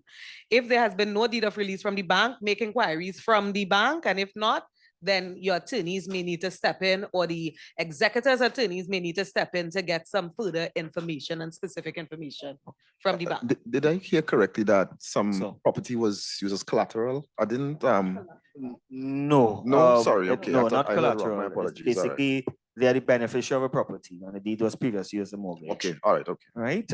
Thank you very much, Marina. And as we are on the issue of property and conveyancing, I'd just like to just switch the discussion in terms of, I know conveyancing property is a big topic, a big area of law, and of course we are pressed for time, but we will try to go through as quickly in the last 15 minutes.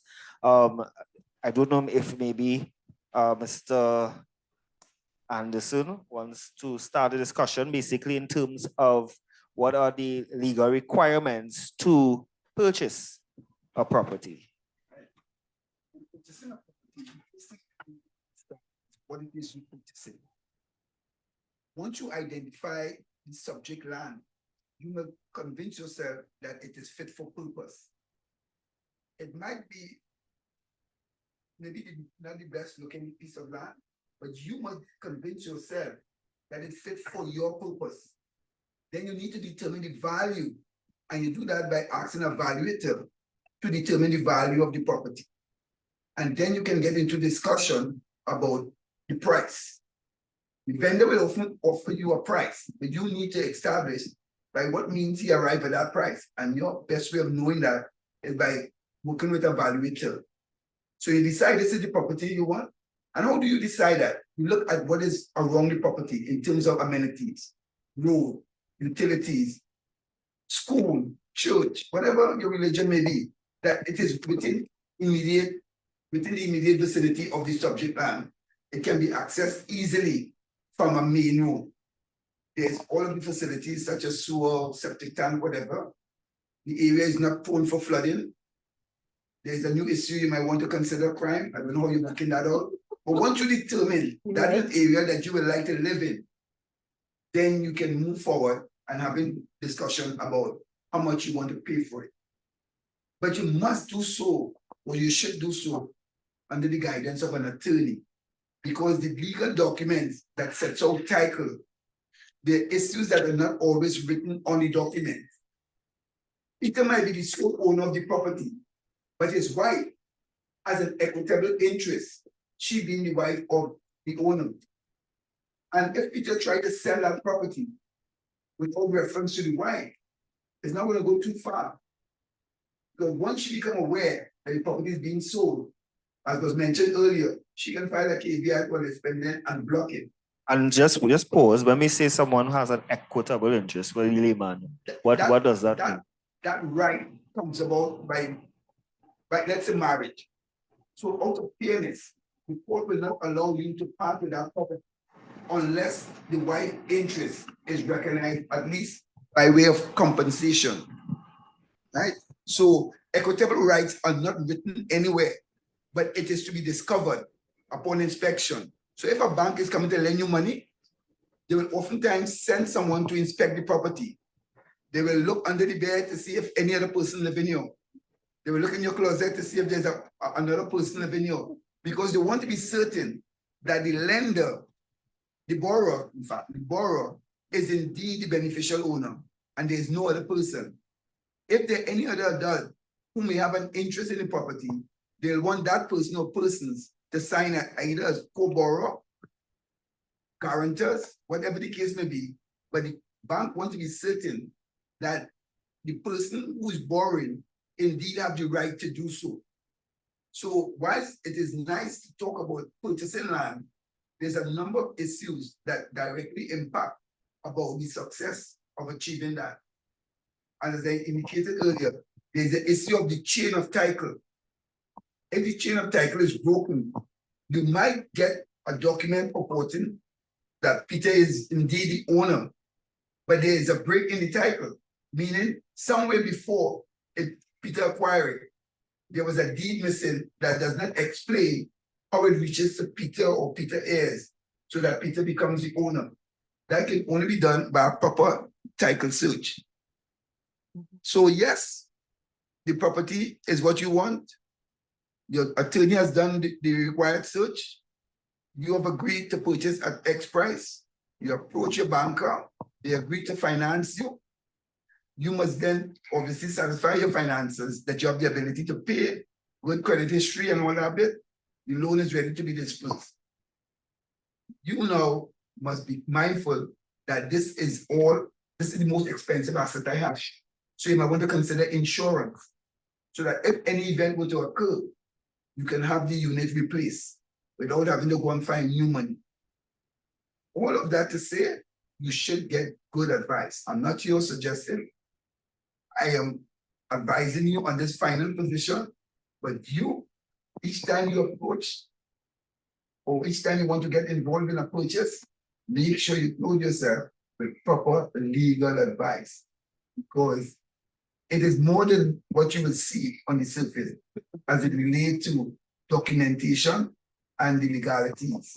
So simply put, they're very complex because in the deed itself, if not read properly, you could create or you may find yourself in a very embarrassing position because the person who is selling you the land or the property may not be the only owner of the property. Yeah. So I leave it there for now. I show Thank you. Yes, well, So far, sir? that was I must say that was an excellent opening batsman knock there, right? Because For this, you to, yes, because this question is not one that you can, for him, he summarized it well. It's Yes, that is like fantastic. going into a seminar. So I will just touch on some things. In Trinidad and Tobago, the wider Caribbean, we have two concurrent systems of land, passing land title. We have deeds, what most people know as deeds, under the old law unregistered system, and then there's certificate of title. The registered system was brought into being to try to assist with that same problem of what you call tracing title, which would usually go back about 20 years to a proper root of title. 20 years was used because it was figured by going that far back, any root of title you get beyond that should be good. And then you come forward to see the chain of title to ensure that deed was passed on from Peter to Paul to whoever, and then to your intended vendor that you intend to purchase from. So once that good chain of title is established, you have a good starting point. That being said, the issue was raised of equitable remedies and equitable interest in land. That's very important as well. Equitable interests, these are remedies or interests which are recognized by a court. They're discretionary. There are principles in place when you come to equity that you have to abide by to get the court's decision in your favor. It's not automatic, but they're important. An attorney would know that because, as rightfully said, it's not written anywhere. Sometimes you can be equity can attach to you as a buyer by way of your knowledge, things that you are aware of. So in law, there's something called a purchaser for value without notice. Now, sometimes when you have notice of certain things, that could impact you as a purchaser, and that may go with the purchase of the land. All right. So it's important as well to check to see, just answering the question about what you do to purchase land. Of course, you have your closing documents. You would want to see that all the closing documents are in order. An attorney, again, would assist with this. Water rates, land and building tax receipts, etc. All that has to be a part of the closing package. but before we get to the closing package, that is, could you just describe the process before getting to that point in terms of an agreement for sale? Right. Well, okay. So again, this is a very difficult because we try to just pick certain parts to go through this. But you commence with an agreement for sale, which is done between the vendor, the purchaser, and prepared by an attorney at law. Now, the agreement for sale would have all the essential elements of the final deed, but it would give a period within which you have to close. At that point in time, there's a duty on both the purchaser and the vendor to not frustrate the closing process. It is deemed that you have your source of funds in order, and it is deemed that the vendor has the closing documents in order, so that there is no frustration of the process when the closing date arrives. If anybody absconds on that, the other person is free, pursuant to the agreement for sale, to take certain measures. Might be to extend the time, might be to say, look, let me get up my deposit, etc. That being said, we have many people who come into legal aid crying because they lost the deposit. That we could talk about at another time. All right, but so the agreement for sale is important because it ties the vendor and purchaser into this transaction. It lets the vendor know that you're serious about buying the land. and then the parties go on from there. Because the minute you begin to do work toward, is a lot of work toward conducting a conveyance. So you want the deposit is my assurance as a vendor that you're serious, and that when I begin to take all these measures and incur costs, I know that I'm going to get either your deposit, in case you abscond, or you're going to give me my money and I sell you the property. At that point, a deed is prepared. Once all the closing documents are in order, as I said, land and building tax receipt, WASA clearance, if you're going to build, town and country, etc. And then you execute your final deed, which of course must be registered.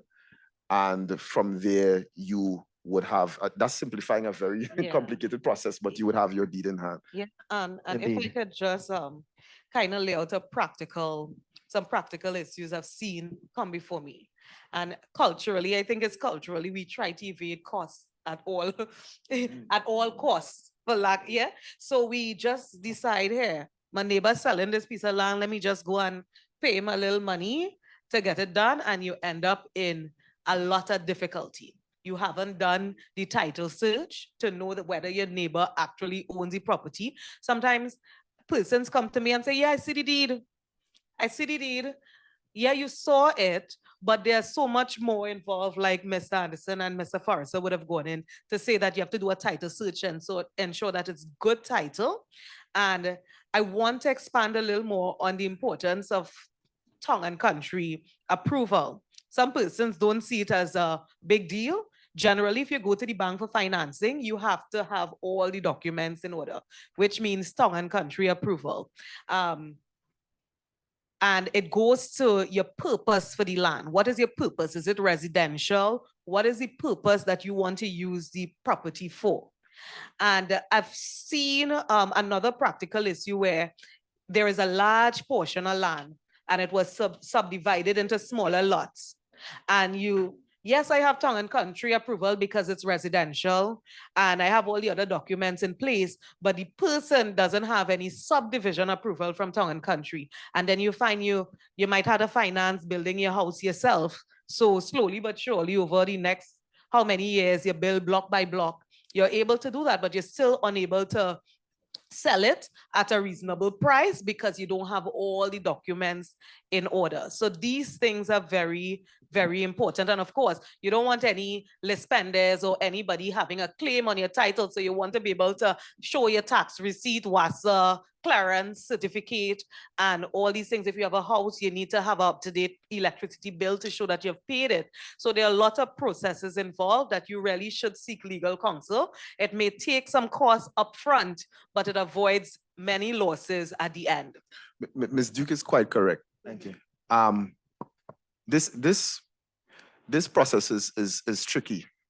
It's tricky, and I often tell people that come into legal aid, if it sounds too good to be true, it probably is too good to be true. You have to exercise some common sense.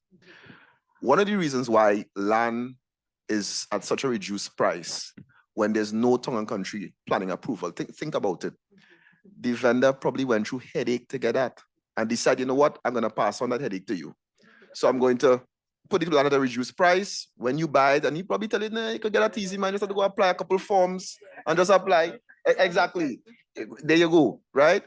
Just apply and you'll get through. When you buy it now thinking, right, the next thing you realize the headache it takes to get it, and you can't build. You can't do what you want to do with the land. You have to go plant some cassava or something because you can't put no house on it, right? You're frustrated and then you want to sell it now. So you have to use common sense and again, the consistent theme of the panel. Get an attorney. In trying to cut costs, sometimes you cause more problems than you solve. And the candle costs more than the funeral in the end. Mr. Khan, thank you. In terms of agriculture, Question from the floor. agriculture land, the same procedure applies. You want to purchase agriculture land that was abandoned for maybe 2 to 3 generations. Same thing applies. Yes, I would say the same procedure apply because once again, it goes, the only thing that's different in this situation is your use or purpose for the land. And I assume that you're purchasing it for agricultural purposes. So once again, you have to go through title. We have people selling property that they don't even own. So just because it's agricultural land doesn't mean that you wouldn't want a title in hand. I mean, sometimes we go through and say, you know what? It's just a $25,000. You ain't got no deed, you had no security, which some people do, and that's fine. But understand that there is a risk involved with purchasing such property because it could either be taken away either by the rightful owner, state, somebody. So you're really and truly buying a risk in that sense. Brenda has a title, Mhm. but does that prove that, yeah, I mean, you can make a purchase with that title? You- Well, I'm not too sure the issue is really whether you should make the purchase now. There's something called the national planning. There was a policy. Some areas are zoned for agriculture purposes. If that is the case, you purchasing a lot within that area is not going to persuade town and country that you should be given permission to build a residential unit. Even though in that same area, you might see residential units going up. These things tend to happen because of a certain cultural dynamics that takes place around election time. Certain permissions are granted. But generally, if it's agricultural land, be very careful when purchasing. The price will always be lower, but you're not always guaranteed to get town and country planning. If you're financing it out of your own funds, maybe. But if you have to approach a bank, you may need to ask more questions about what was the experience of the vendor when he approached town and country planning. Yeah, and also agricultural land tend to be larger parcels of land. So if you're buying a smaller portion in between, you need certain approvals to subdivide. And I keep telling people that over and over. As much as you have the town and country zoning for residential or agricultural, there has to be a subdivision approval if there is it comes from a larger parcel of land. I mean, I have a matter that is troublesome now, because there was a large parcel of land sold to multiple persons. Some persons would have constructed houses on it. And now these people, after 20 or so years, they want a deed for the little parcel that they have. And it's proving very difficult because town and country is not approving the smaller lots because it's zoned for agricultural purposes. Yeah, so it's very important that you take into consideration. If you're willing to take the risk, go forward. But it's unlikely that a bank will finance it. If you're financing it yourself, then Right, yeah. Thank you very much. Mr. Forrester, you had Now, you said the land was abandoned for a long time. Did I hear you correctly? Yes. So no one is on the land? That picture can plant, can clear the land. You got permission that you got from who, the owner? Okay, all right. Okay, all right. This was one inquiry. Give you permission? Well, That's a good answer. you could probably get it in writing if you want to be sure. You probably get it in writing if you want to be sure. Writing, get it signed that you have permission to go on. Right. Okay. So certificates of title, as I said, so we have two concurrent systems of land ownership in Trinidad and Tobago and the wider Caribbean, Commonwealth Caribbean. You have deeds, you have certificate of title. That's the names given to the documents of ownership. So a certificate of title, it has usually to the back, it shows you what we'll call the chain of title, the previous owners, on other issues as well. Any encumbrances usually are registered on the back of that document. So you're finding everything in one place. That was the idea behind bringing in the registered system to simplify and to also streamline land ownership, right? Really, there should have been a shift, but we still have the concurrent systems in our country. And if I could add in that situation, another practical issue I've seen is that a lot of persons with certificate of title somehow have it in their possession. The intention is that there are two duplicate certificate of title that are lodged in the Register General's department, so that any transactions or encumbrances or whatever is stated on the back of the certificate of title. Sometimes they have it at home as a deed and it's wrapped up in your bundle of document. So therefore there might be an instance there's a possibility that there's an instance where an encumbrance or a lispendus or something is registered against on the certificate of title that is in the presence of the Register General and not reflected on the certificate of title because they have it in their possession since they, since they did the transaction and acquired it. Yep. So Thank you very much, Mr. Khan. Yeah. Again, where you could see it, you could have a seat. Again, that is where the importance of an attorney comes in, because your attorney is not going to allow you just to go on the certificate of title that this vendor has given you. A search would be done. It will be checked to see if since the last date, anything was registered on it. If something subsequently, as Ms. Duke rightfully pointed out, would have happened that would affect your transaction with the land.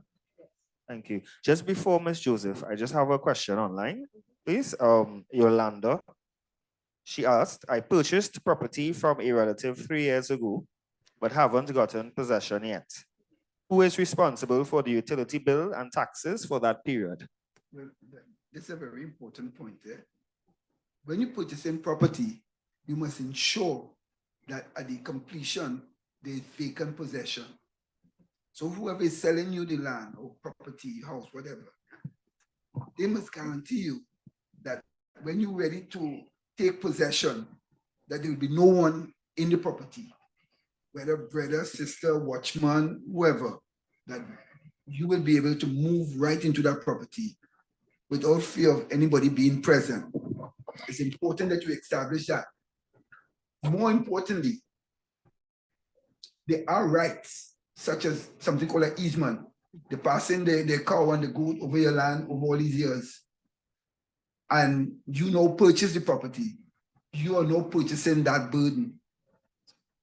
If they have the car parking on your land, even though it's your land in title, the right to park has been so entrenched that they become owners of that space and you cannot stop them.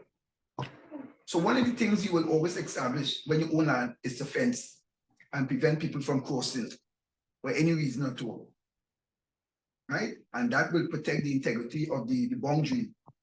And that's why before purchasing, you must make sure a proper survey is done to redefine or to define the space that you are purchasing and make sure that there is no encroachment of any kind sitting on the boundary, within your boundary, before purchasing. And just to go back to the question, she indicated that she didn't get possession as yet, 3 years past. And even though it's a relative, I'm assuming that an agreement for sale was done. She's also asking in terms of who's responsible for utility bill and taxes for that period. Yes. Well, even though you purchased it, you haven't yet gotten possession. I'm not sure whether or not you are the legal owner. Of course, these utility bill companies, TNTech, and they might go after the lawful owner of the property. Yeah. But in terms of that, you might look into, if you haven't gotten possession, that should have been highlighted in the agreement for sale that you should get vacant possession, as Ms. Anderson would have indicated. And they generally will go after the owner. But determine who is in the person who is occupying the property now. I'm assuming that somebody's occupying it, hence it's preventing you from taking possession. They would generally, you should be able to claim from them. So I'm not sure if she has legal title or whether it's just you purchased it and it hasn't yet transferred when she says possession. But even if there's an issue there, she may have legal title. I think it's unwise to have somebody in occupation if your money is all there. Once you pay your money, you should ensure that you take possession. From the minute you pay your money and you pay it in full, you should assert the right to be in possession. What if that unit is burned? Who's responsible for replacing it? So I'm saying, once you pay your money, and you know it's good money, make sure that you have vacant possession so you can move in and do as you like. Remember, property has certain right of enjoyment in peace and quiet. And if somebody else is there, you're not enjoying it. So you need to really, that person needs to take more serious care to acquire possession. No, thank you very much. I will just take Mr. Forrester before we go to no. Joseph. one of the things we try not to do as attorneys is advise in the dark. That means when you're giving a case-specific question and you don't have all the information, it's very hard to advise because she said she purchased land. My first question would be, what does she mean by purchase? Do you mean that you gave all of the money and you're waiting on the deed to be completed? Which means at this point, only the agreement for sale governs what happens? Or is it that the deed was done? The reason why I say that, this is where going to an attorney is important because your attorney will look at that draft agreement for sale and say, look, we need clauses in place to determine what happens with utility bills and other things up until the closing period. That protects my client. Now, I don't know what is in her agreement for sale, and I don't know what she means by purchased, but I would say look at the agreement for sale as a starting point. And if I was the attorney drafting that agreement for sale, I would put clauses in place so that I would protect you and put the burden on the vendor until we complete. Now, if you completed and you have your deed, as Mr. Anderson said and Ms. Duke rightfully said, you are now the owner, you know, and you really should take measures in place to get possession. Simple and plain. And any bills that rack up at that point in time, I would say falls on you. Thank you very much. Ms. Joseph, we're taking one last question from the floor and one last question from online before we close. Okay, if a situation where someone wanted to purchase property, and the lawyer was doing a root title, we were doing going back through the deeds, with title search going back to the root, and information was found like deeds going way back into like 1900 or whatever. But the last deed found had a number for that deed, and that's how they started doing the search. Only a number. Everything else was found, but that last deed. And according to our legal affairs department, that last deed was not found. But there's a number. And a number, you know, a number where you get the number, this deed of that year, and so any suggestions? Well, the Registrar General is the holder of all these documents. So the custodian, of all these documents. So if they can't find it, it means that it either doesn't exist and it might be some kind of fraud, something. I'm saying that because it's a high threshold to prove that. But if they can't find it either because it's destroyed in their records or some other reason, it could be other reasons outside of fraud. You have to look deeply into that because it means that the last transaction either didn't happen. So therefore conveyance cannot be done. If anything has to be done with conveyance, it would have to be with the deed prior to that. Well, it shows that the person who is trying to convey doesn't necessarily hold the title. To do the When transaction. you purchase in, you're asking for a clear and marketable title that will cast no doubt on who is the owner. If there's any doubt, that is evidence enough not to pursue it. Yes. Thank you, Mr. Forrester. No, I was just gonna say, no, keep in mind, we did establish in the beginning that there's a difference between the rigor that the bank will put you through and if you have the monies yourself, right? Now, you can take a risk. It's not advisable, but you can. I did say that 20 years back is normally the period that they use, right? Now, given that there's a deed number, I'd want to believe that probably there was a deed. But unfortunately, the custodians perhaps have misplaced it or can't find it, all right? But if there is enough years going back prior to that, and you want to take that risk to purchase, it's inadvisable, but you can do so. A bank is not going to allow it, however. They would go by the strict, bank money is important money, as they say. So they will go by the strict letter of the law and require that period, a 20-year period. Thank you very much, Ms. Joseph. By chance, Ms. Joseph, are you the Carol Joseph, Commissioner of Affidavit? No? Okay. I know who that Yes, person the name, yes. is. I only see the name, but I haven't put a face. Thank you. Thank you very much. I know we are quite out of time. Sure, Mr. Chin, very quick. Yes.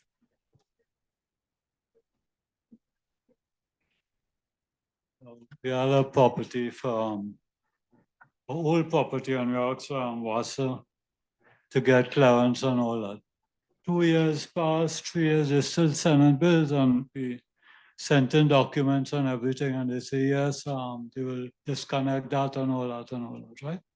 But eventually a guy decided to buy and he said he don't want any clearance, he will just want transfer the ownership or whatever for the account now. So that's okay, just to transfer without the clearance.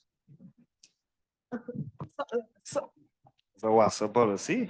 Well, It's because once you have the clearance, they cut all the water and then it might take 2 years for them to connect you back and also. You said I have heard so many different views as to what happens with WASA and certain things, and you may want to start by asking WASA if they will allow that transaction to take place. And then if he's willing to take the risk, then, then by all means, you can go ahead. All right, but that's the starting point because I'm not too sure what WASA's internal policy is on that. Don't know if my colleagues could put advice. When I spoke to them, they said, well, once the buyer get the documents and everything, they'll bring it and they'll change the ownership. If the buyer beware is what they say.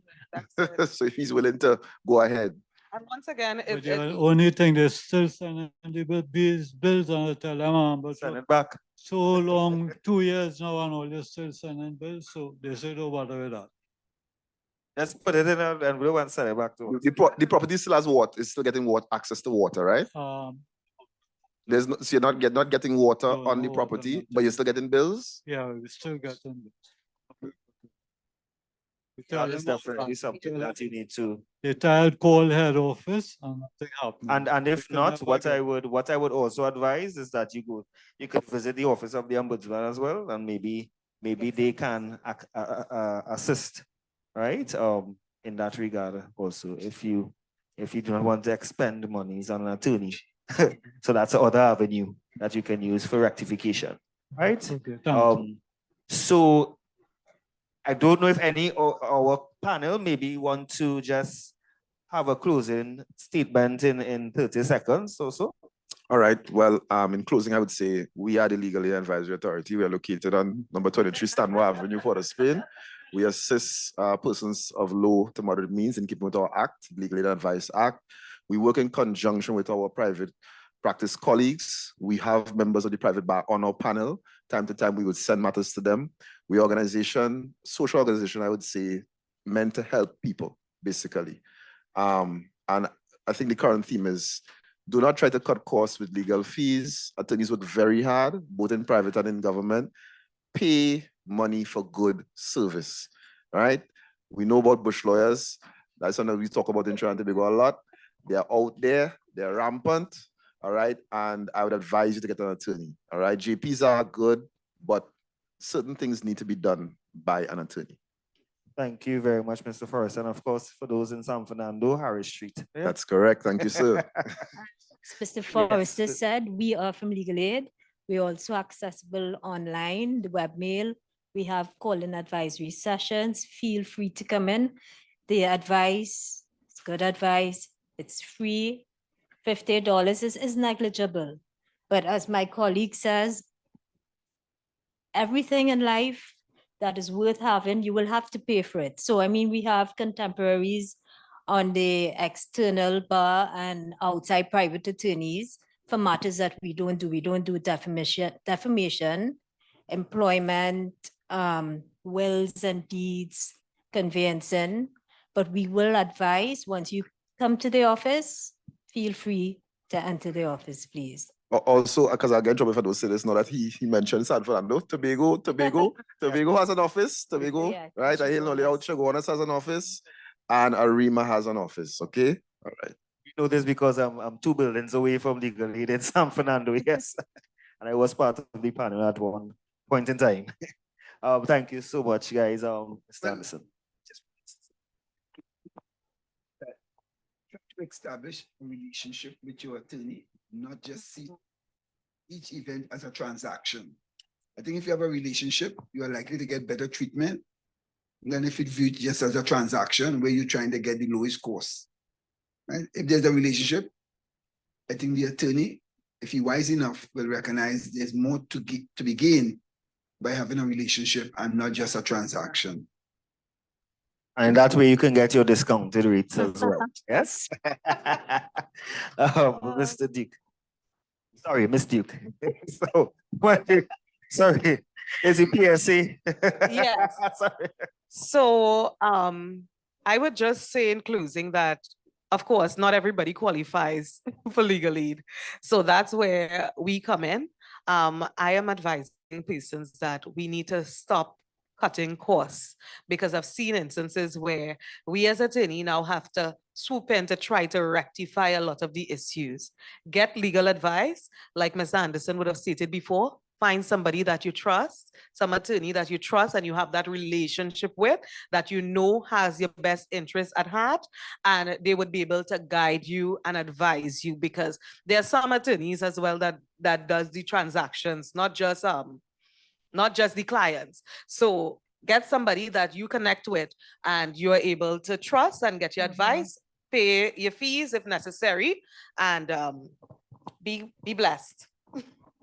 Thank you very much, panelists. I would like you all to give them a round of applause, please, appreciation.